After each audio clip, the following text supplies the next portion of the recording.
Trump tried to leave the UK with a secret folder, but the Royal Guard stepped in front of him. No warning, no spectacle, just one man in full ceremonial dress blocking the stairway to a waiting jet. What began as a cordial breakfast inside Buckingham Palace turned into a silent breach of trust. A red folder vanished from the King's private study, a diplomatic bag packed in haste, and a former president walking toward wheels-up clearance with something that didn't belong to him. But the moment Hart stood in his path, Trump's grip on the bag changed, and by the end of that hour, he wasn't the one giving the orders anymore.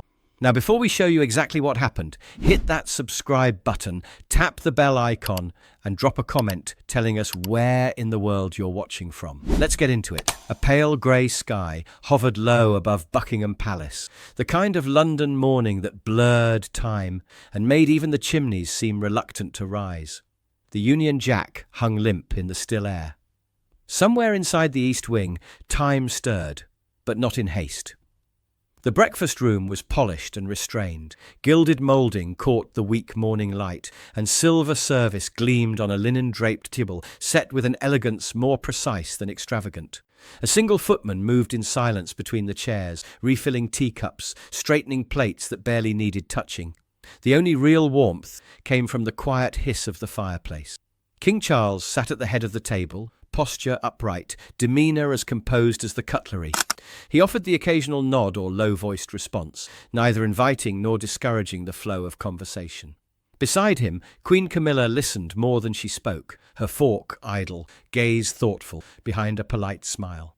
Across from them, Donald Trump filled the silence with his own kind of ease, and there was charm in his voice, that particular kind of disarming self-deprecation honed in public life.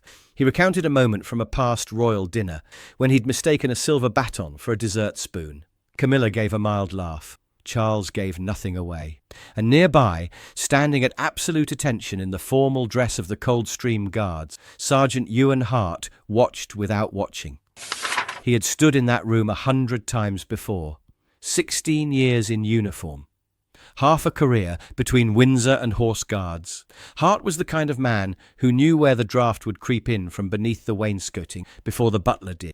He noticed who broke eye contact, which teacup was refilled but untouched. His discipline was quiet, unreadable, the sort that made a room straighten itself around him without quite knowing why. Trump's gaze flicked toward him, then back to the king. "These lads," Trump said casually, gesturing toward Hart with 2 fingers curled around a linen napkin. "Still do the full thing, huh? All the drills, the old rituals. I always respected that. Bit dated maybe, but impressive. Really impressive." There was no malice in the word, not overtly, but the cadence was just sharp enough to leave a dent. Charles turned to glance, just briefly, toward Hart, then back to his guest. "Discipline, Mr. Trump," he said softly, "is rarely improved by the absence of tradition." Trump smiled, wider this time. Of course. But Hart caught the shift. He wasn't listening for the words, not really. He was listening for the weight beneath them. And something about Trump's tone wasn't sitting quite where it should. The breakfast drifted toward its end. Plates shifted. China clinked. Camilla murmured something to a footman about a briefing in the yellow drawing room. Charles stood with a nod to Trump, brief but not unfriendly. "Please, make yourself at home," the king offered. "I will," Trump replied with ease. "Beautiful place. Every time I'm here, I see something new." The double doors opened. The royal couple departed. And then it was just Hart, still as stone, and Trump, sitting alone at the breakfast table, eyes drifting across the room as if cataloguing it. Something in the quiet had changed. The corridor that led to the king's private study was lined with oil portraits. Former sovereigns in ceremonial sashes, generals with medals heavy across their chests, all staring into time as if waiting for history to blink. It was down this hall that Donald Trump now wandered alone, hands clasped behind his back. Footsteps muffled by the thick red carpet. He walked without a guide. No aides, no footman. Just the confidence of someone who believed familiarity granted him access. He paused briefly before one painting, Queen Victoria, seated and solemn, then continued toward the door at the end of the hall. The polished brass handle gleamed. He didn't knock. The king's study smelled faintly of aged paper and wax polish. Bookshelves lined the walls, interrupted by narrow windows that looked out onto the inner courtyard. A heavy desk dominated the room, flanked by an antique globe and two upright armchairs. The room was quiet, undisturbed. Trump moved with the certainty of rehearsal. He crossed to a small cabinet beneath the window. Its wood was dark, its locks old but recently used. From his coat, he produced a small brass key, not one issued today, but something retained, repurposed. The cabinet clicked open without resistance. Inside, resting atop a folded tartan cloth, was a slim folder, red leather. The sovereign seal pressed into the cover, gold and unmistakable. He lifted it out with care, as if even he understood the gravity of its presence. The folder was light, but the kind of light that carried meaning. A few pages, perhaps, but pages that had never passed through parliamentary hands. These were the kind kept off official ledgers, not state secrets necessarily, but private, royal. The door opened behind him. Trump didn't flinch, but he moved swiftly, stepping to the side, folder in hand, tucking himself into the shadow of a tall curtain just beside the window. He didn't breathe. Sergeant Hart entered, his stride steady, boots silent on the carpet. He carried a protocol folder tucked beneath one arm, a security report requiring signature. The king, still in the corridor, entered a moment later. Trump remained hidden, inches from the window pane, heart pounding against the velvet drape. He heard their voices clearly.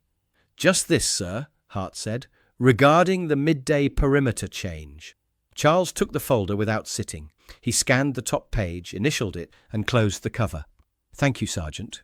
Hart hesitated for half a second, not enough to draw attention, but enough to notice something out of place. The air in the room felt wrong. A shift, subtle, like a scent that didn't belong. He glanced at the desk. There was no folder. He had seen it there earlier that morning, just briefly while escorting a senior aide. The red cover had been unmistakable, though he had not lingered on it. Its absence now registered as a question with no answer. But the king offered no indication of concern.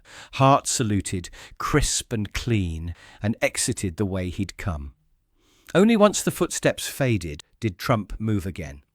He stepped out from behind the curtain, cheeks flushed slightly, eyes narrowed. His hand gripped the folder with more tension now. He placed it back on the desk, for now. Smooth, careful. Charles, preoccupied with another brief from his steward, returned only briefly to collect a pen from the desk. Trump stood nearby, conversational, affable. "This one, sir," Trump said casually, gesturing to the folder. "Just a small archival matter for the foundation. We discussed it back in April, remember?"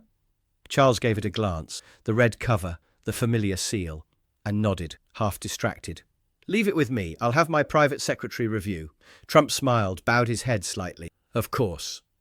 Then he stepped out of the study, his coat swinging gently behind him. The door clicked shut. The hallway outside was empty. Back in the study, the folder sat once again on the desk. But its presence had already changed meaning. It was no longer simply unattended. It was marked, and someone, somewhere, had noticed. By midday, the palace had softened into its usual rhythm. Footsteps quieted. Morning energy faded into the calm of official routine. Courtyard stones, still damp from a light drizzle, glistened beneath weak streaks of sun that pushed through breaks in the cloud. Inside, the atmosphere cooled. Staff moved with practiced ease, ushering visiting ministers to side parlours, resetting dining spaces, updating logs behind oak-panelled doors. A place as old as Buckingham didn't shout its urgency. It hummed it, low, disciplined, constant. Sergeant Hart had shifted to his early afternoon circuit, rotating from the east wing to the south corridor near the private apartments. His boots moved with near-soundless precision over the marble floor, every movement measured, every glance exacting. He greeted no one. He acknowledged everything. At 13:12 he passed by the king's study once more. Nothing appeared out of place.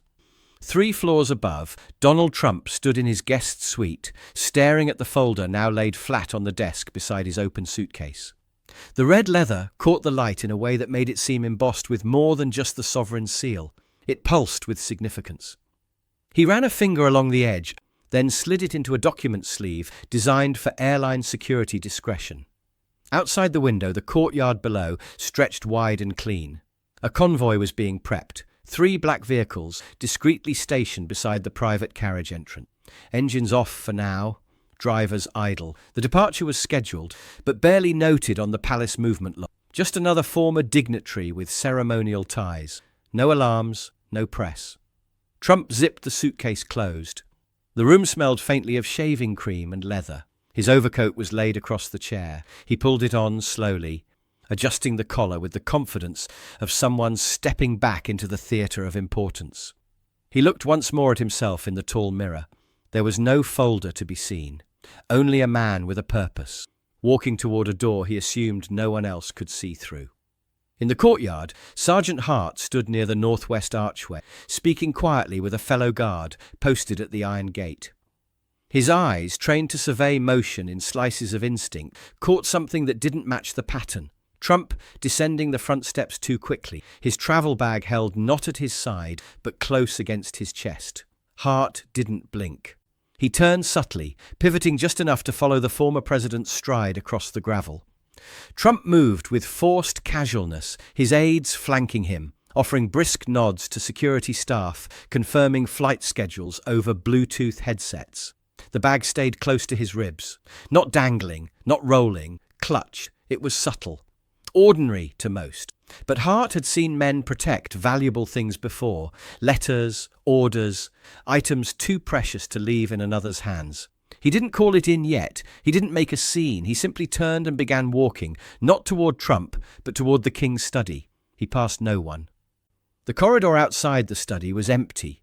Inside, the room hadn't been touched. The desk was still neat, the window half open. The tartan cloth folded in the cabinet corner undisturbed. But the red folder was gone. Hart stood still for 3 seconds, long enough to let the weight of absence settle. Then he turned on his heel and walked briskly, not running, never running, back through the corridor and down the service stairwell to the security annex. He keyed into the duty office, gave his name, rank and clearance, and said 10 quiet words.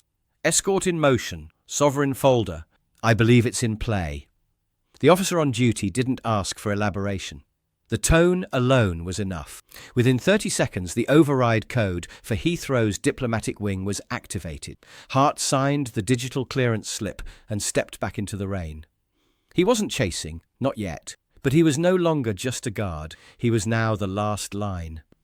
The rain had returned by the time Sergeant Ewan Hart stepped out of the palace gates, but it was the cold that struck him harder. Not the wind, just the kind of deep English cold that settled into wool and bone. His gloved hand pressed to the side of the unmarked security vehicle as he climbed in. Route locked, the driver said. Heathrow diplomatic corridor. Pre-cleared. Hart gave a single nod. He didn't speak again for the next 22 minutes. The car moved fast, weaving through a secure route sketched only for moments like this. The escort notice had triggered a silent green light chain. Metropolitan units would know not to interfere. Airport security would stand down just long enough. The jet would still be on the tarmac. Just enough time. Maybe. Inside the car, Hart reviewed the details mentally. He didn't have proof, not yet. But the folder's disappearance wasn't a coincidence. Trump's posture, his tone, the strange familiarity with the king's study. It all mapped to something quiet but deliberate. His phone vibrated once. Wheels down in 30 minutes, the message read. Trump cleared for immediate diplomatic departure. Manifest, personal property, non-commercial. No mention of official transfer, no listing of archival materials. Hart's jaw tightened slightly. The Queen's seal didn't belong in a leather travel bag. As they pulled onto the tarmac entrance near Heathrow's diplomatic wing, a line of orange lights shimmered against the wet concrete. Ground crews moved with practiced calm.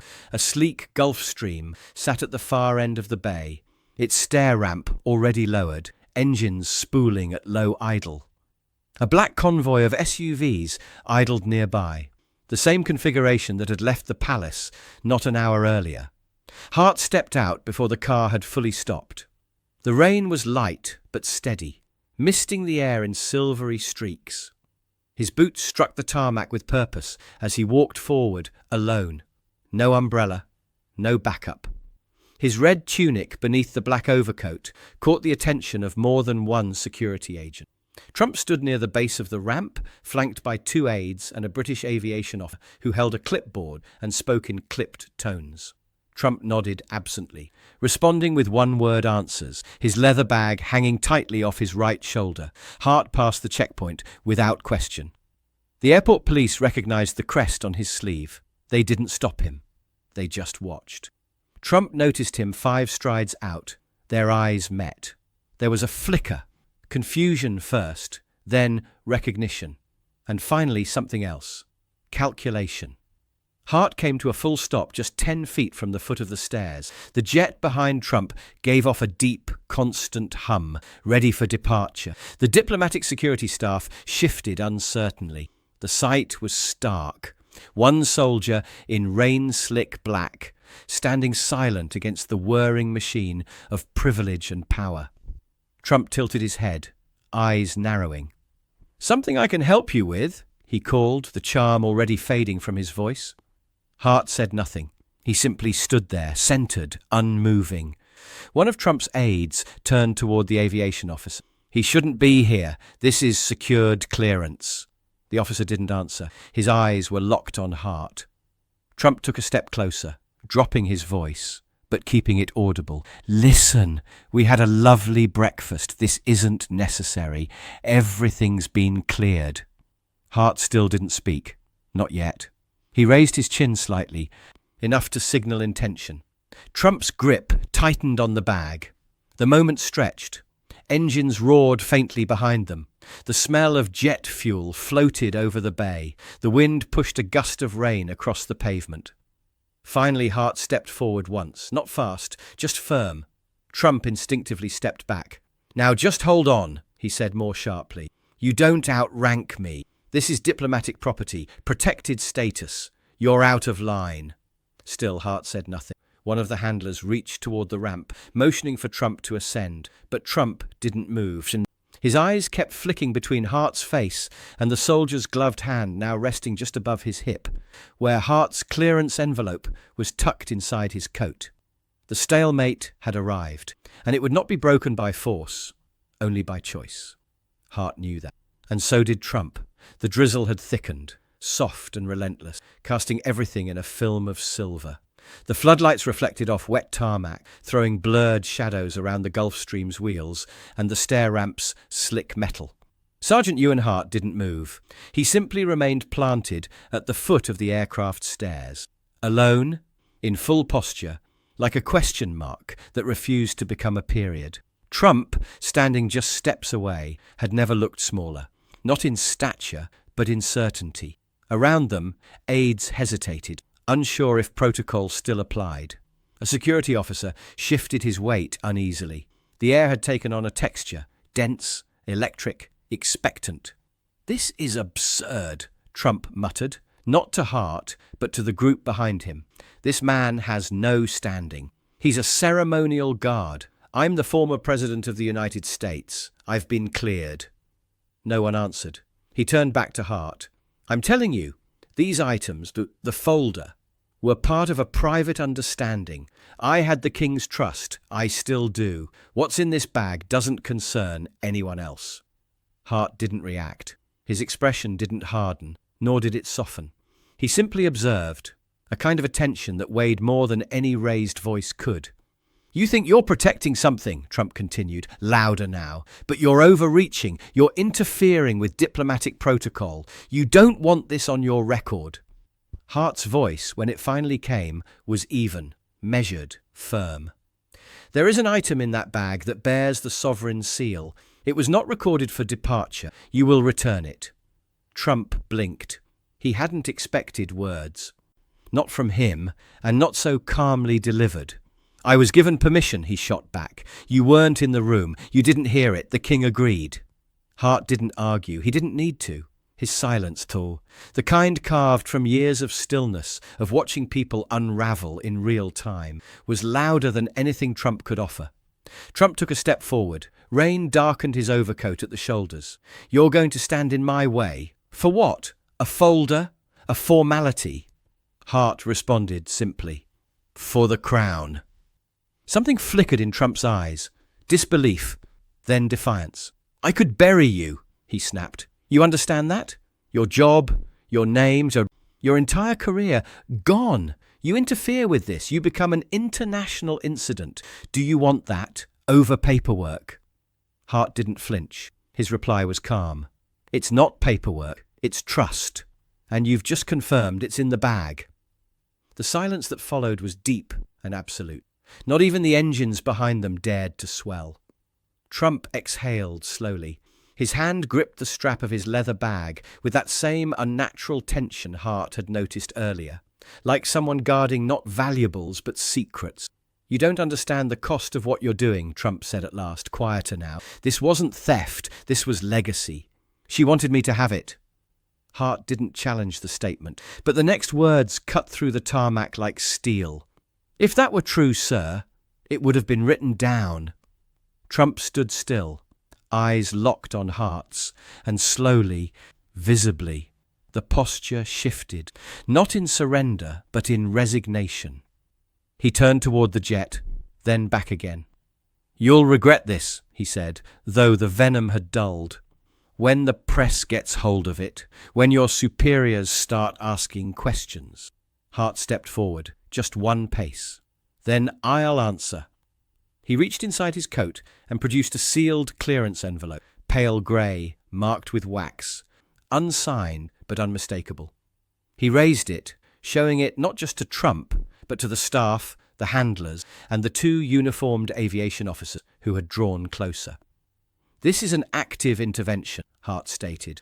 As of this moment, the departure is on hold. Trump stared at the envelope, then at Hart, then at the eyes gathering around them. His bravado cracked. I could fight this, he said, almost to himself. I could make this very public. You already have, Hart replied, right here. A long pause, one breath, then another. Trump's jaw moved slightly, a slow grinding shift, and finally, with visible reluctance, his hand reached into the side pocket of the bag. From inside, he pulled out the red folder, sealed and unbent, the sovereign seal catching the rain-drenched light like a quiet accusation. He held it out. Hart stepped forward and accepted it with both hands, not triumphantly, but with the reverence of someone returning something sacred to where it belonged. Trump stared at him. The rage hadn't vanished. It had just hardened. You've made a mistake, he said coldly. Hart didn't reply. He turned. The rain had grown heavier now, but he didn't break stride. His boots splashed lightly against the tarmac as he walked away from the plane, from the convoy, from the voices still murmuring behind him. One man, one folder, no medals, no fanfare, just a guard doing what guards are meant to do. The drive back to Buckingham Palace passed in silence. The city rolled by in soft greys, fog-wrapped rooftops, traffic lights glowing dull red through streaked windows, taxis sliding past like ghosts. Inside the back seat of the unmarked vehicle, Sergeant Ewan Hart sat upright, the red folder resting on his lap. He didn't open it. He didn't need to. Rain tapped lightly against the glass. The engine hummed.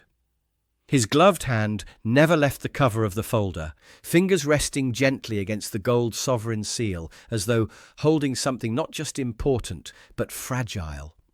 As they pulled through the palace gates, the sky seemed to brighten slightly, though the rain had not stopped. The courtyard was quiet again. A few staff members moved with quiet purpose between wings. Nothing about the scene suggested anything had happened. The car stopped near the east wing entrance. Hart stepped out, straightened his posture, and walked the rest of the way. The folder stayed in his left hand, cradled against his chest. His right hand remained free, a subtle detail, drilled into memory from years of training. Even when carrying the weight of the moment, the guard remained prepared. Inside, the halls of the palace echoed faintly with distant voices. Somewhere a clock chimed once. Afternoon light filtered through high windows, golden and subdued, like the room had been waiting for it.